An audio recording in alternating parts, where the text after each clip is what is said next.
Hello, good evening. Well, a little bit different today. I thought I would do a quick lesson in knife sharpening because I think it's really important. You know, the great chefs, they always have wonderful collections of knives. I have sort of different ones. So I'm going to start off by showing you this Japanese whetstone. You've got a coarse side here and a smooth side here. I really don't recommend these sort of automatic ones because I think it just isn't very good for the knife.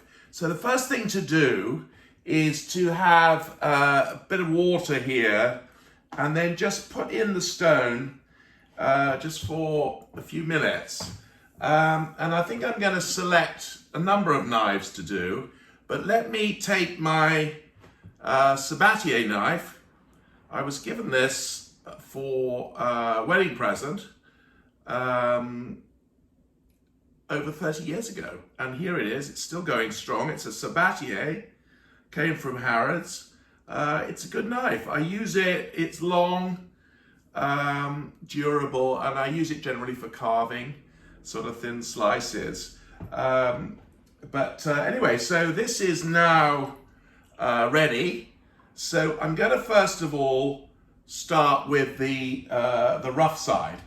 Now, what we need to do is to make the knife wet, and then you put a bit of towel here, and then you just go, if you just put your fingers there and go at 15 degrees, and you just go like this, and then you can see it's quite wet, which is good. It needs to be wet. I think that's why it's called a whetstone, although they spell it W-H-E-T, so wet might be Old English for sharpening. So that's going in again. Then I'm going to do the other side. So again, with the fingers, 15 degrees. It doesn't always have to have the fingers, but I like to have it, you see, it needs to be quite solid and steady. Okay, so that feels good.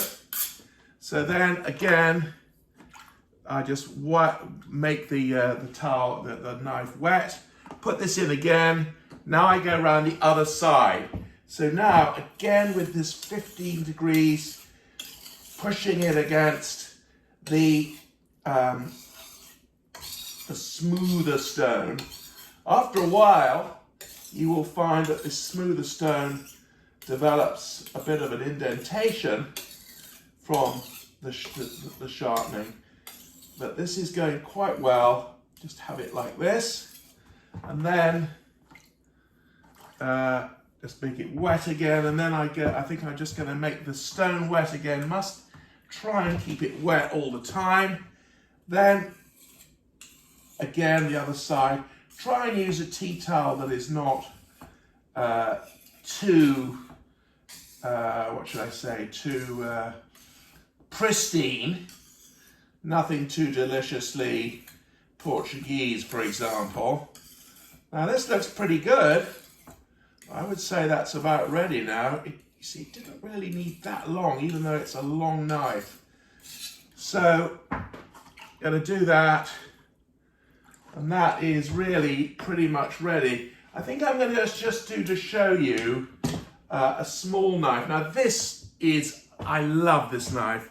This is a Wursthof, and you can see it's a filleting knife. This my mother gave me. My mother is an amazing cook.